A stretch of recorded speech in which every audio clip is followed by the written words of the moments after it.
Hey everybody, welcome back to Murderabilia Show and Tell. I'm your host, Jonathan Doe, and I'm sitting here with Taylor, the founder and owner of Cult Collectibles, the largest Murderabilia selling site on the planet right now. How are you doing today, man?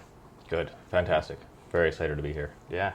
We got a really special episode today. We're going to be covering the Jeffrey Dahmer Basement Collection, which is the largest Jeffrey Dahmer collection in history that Taylor obtained. So this is going to be really awesome. So let's get started. This is Murderabilia Show and Tell.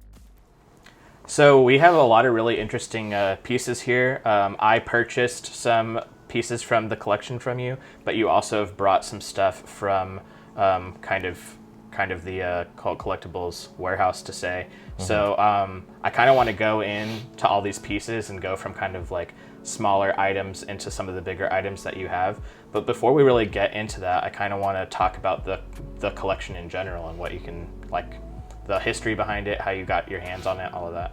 Yeah, so I've talked about it a bit in a few podcasts, and there's some things I can't really discuss too much just for people's privacy's sake, but basically I had some people contact me saying, hey, we know we're these people, and we know this person and have access to these things, to keep it vague. And as soon as Jeffrey Dahmer's name came up, the red flags went up because there's nothing out there from him. There's a handful of letters, you know. You can get like magazines and newspapers, but direct items from Jeff it's the white whale of Murderabilia, so to say. So I was cautious. I talked to them for a bit via email. We talked on the phone for a while, and I started to get an idea of who these people were and why they had these things. And over time, we developed a bit of a relationship, and I was able to realize, like, oh, okay, they're serious. This is the real deal. So I've been working with them on kind of getting this stuff out there, getting some items into the hands of collectors, and getting new information, like new photos, for instance, or videos or audio, like just unseen things, unreleased media, into the right hands with people who are either working in documentaries or people who just have an interest in researching Dahmer or learning about this case. Whenever there's like a trove of new information, it's always very exciting. So yeah, pretty much full time for the past half year, I've been managing this collection, categorizing things and doing research, and I've finally been, the past few months, listing some things publicly for sale and doing some promotion for it and talking to people and kind of sharing the story of it, because it's a very significant find, so to say. So it's exciting to be able to finally let people in on the secret. That's awesome. So I purchased some items here. This stack is the stuff that I purchased, and I was wondering if we could kind of go through some of those items and talk about some of the things that I got. I know that this here is well, I'll let you go into it. Yeah, for sure. So the stuff that you bought, there's a decent amount of items and documents in this collection. So some things that hadn't been released before I wanted to make copies of, so it would be more accessible for people. This binder specifically is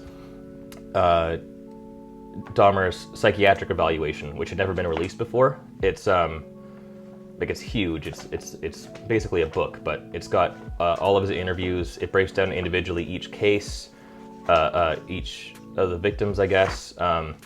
Different times he met with doctors. There's handwritten notes. The collection contained Lionel's original copy, which he obtained, I guess, through the psychiatrist. But I made copies of it because it's unpublished new information. Just getting it out was important to me, so people could learn new info. So it would be a bit of a productive endeavor, this collection. And that's, you have multiple different kinds of replicas. So you've got the Psych Eval, but you've got other Dahmer replicas as well available on the site. There's kind of some packages of evaluation reports from prison, or just miscellaneous collections of interesting items that no one's seen before, interesting documents that no one's seen before, and might not be able to get an original in their collection. But for like informational purposes and stuff, I've made some prints and made some copies of things. Even if people aren't interested in owning like an actual piece related to the case, they can still have, get the information, the value of the information.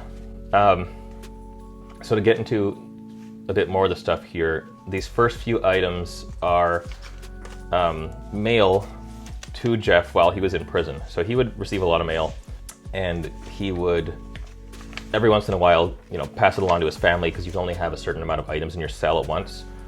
So he subscribed to a lot of religious newsletters. This here, for instance, it's just there's no names or marking or anything. It's just a newsletter that was sent to him while he was in prison. This one here, Gospel Minutes, is a little more exciting. You can see at the bottom is his prison address. There's a handful of other copies of this as well, different issues, but he would receive these every month or whatever for a certain amount of time in prison. As well as those kind of things, he got a lot of fan mail. So here are I believe this is 3 letters. Yeah, I'm not going to open them up and read through them all because it's a lot of stuff, but these are just some of the letters that were sent to him while he was in prison, which are, I think, very cool because they have like the stamps and the time and the date and stuff, so you can kind of see when he got them, at what point in the sentence, Getting a little more rare here is a property receipt signed by Jeffrey Dahmer and Jeff. It's got his handwriting here.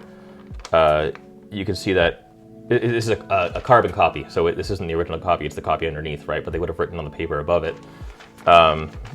Sherry had to declare what she was giving to him or bringing to him. Jeff had to sign off on it to confirm that he got it, have a witness who signed off of it as well, and the date of when it got there.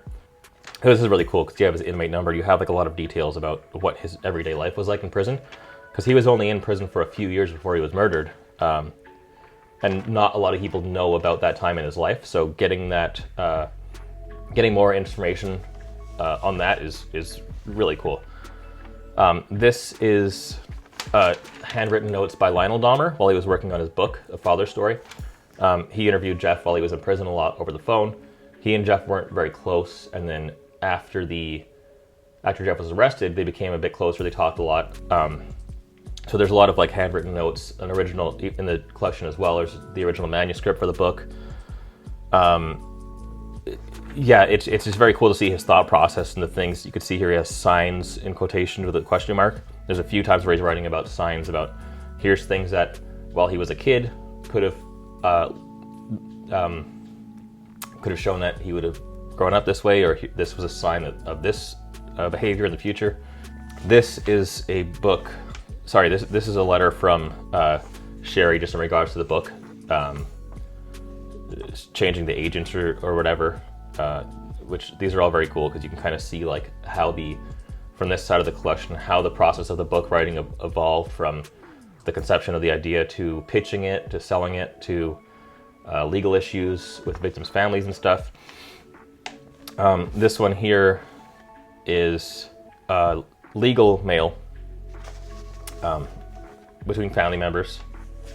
From Steve Eisenberg, who was obviously involved in his case. This is actually dated yesterday, which is interesting, in 1992. So there's a lot of legal mail and things like that, just interesting items that people wouldn't have even thought existed. Moving on from that, we'll go into the stuff that I brought from the collection. So I wanted to have just a bit of a variety of interesting things to kind of show the scope of all this stuff. This first is a print. This isn't the original. This is a print from an unreleased photo that I was lucky enough to be able to publish for the first time of Jeff and his brother and his dad when Jeff was 13 or 14 years old. The original photo has the date written on the back and their ages. But it's a very cool one. You can definitely tell it's Jeff. You can see he has similar glasses even back then, which is very cool. The second thing here, this is a notepad. It's like a full notepad of handwritten notes from the trial. So Lionel would have been taking these while he was at the trial, as things were happening, keeping track of whatever he needed to. He was very meticulous with record keeping. So this is just all his thoughts and all his, I guess some of coverage of some of the trial from his perspective. To show a few more things here, this is Jeff's tax return from 1990 from H&R Block. So the whole kind of folder is here, the whole thing is here. This is another item where there's replicas. It's got the address in Milwaukee of where he went. This is the customer copy, so it's got his signatures and stuff written on there from him, but it is a photocopy that was given to him. The original presumably is somewhere in Milwaukee in a storage locker behind a H&R Block. But this is very cool. This kind of stuff has like his information about his W-2 forms, how much money he made, his social security number, the money he made that year, expenses, rent, information that's kind of out there, but not really so accessible where you can just look at one document and see everything all at once. You kind of have to piece things together from a bunch of different books and sources. Like a complete breakdown of his taxes. I think it's very cool. This is a pocket promise book. It's like a little just book of Bible verses and quotes. It's a Reader's Digest of the Bible, so to say. It's got a bookmark in there that's customized with Jeff's name and a little religious message. This was sent to him by a pen pal. There's a letter somewhere that kind of goes along with it saying, "Oh, I sent this to you," and it was on the inventory of his prison cell. So one of the documents in the collection is a complete inventory of every item that was in his cell at the time of his death. I have another item here from that list, but this is a very cool one.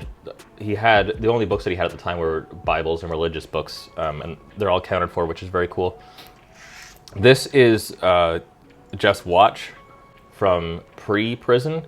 This was just kind of in randomly within the boxes of storage in the basement, and it was deduced that this is just a watch that he wore at some point, and it got thrown in here, and then way before prison. So this is in his younger life. I'm not sure exactly when, but it's still interesting to have like a physical, tangible item of his like this from before the crimes. The second last thing I have here is a 4-page handwritten essay from school. So presumably from high school. It's signed by signed in the corner with his name. The coolest thing I think about it is that the writing in this is exactly the same as his handwriting in all of his letters later on in life. You could see that it's to it. There's no doubt that it's his writing based on seeing his other letters, and you could see it's interesting to think that even from high school until when he was 31, 32, 33, he started sending letters. Nothing changed in his writing, his mannerisms, his capitalizations. The last thing here, the heavy hitter, so to say, of the whole collection is a pair of Jeff's glasses from prison. So he was killed in prison by Christopher Scarver. He was beat with a broom in a bathroom or a pipe or something. Anyway, murdered in prison. And he had 2 pairs of glasses in prison. He had reading glasses for when he was in his cell reading, and he had out and about glasses for when he was working or in the yard or whatever, just out in general population. So these would have been his reading glasses from in his cell, because they were counted on that inventory list. They were in his cell at the time of his death. Presumably the glasses that he wore when he was killed were destroyed. I think they would have been maybe brought to the autopsy and just gotten rid of or disposed of. Same thing with his clothes, whatever he had on at the time, I'm sure was also destroyed. But more than likely they were just smashed up, but they got beat in the head. So presumably at some point he dropped his glasses and they broke. But having a pair of the Dahmer glasses, these have become iconic as the Dahmer glasses, is cool enough. But these are the Dahmer glasses, the number one. Very heavy prescription. You can't see anything out of them, but very cool item to have for sure. Those are fucking incredible, man. That's awesome. Yeah. Well, thank you for bringing these pieces, and going into all this stuff, and I'm really grateful for all the items that I was able to purchase from you. I think this is incredible, and you're actually really doing a good service for for history, honestly. Thank you.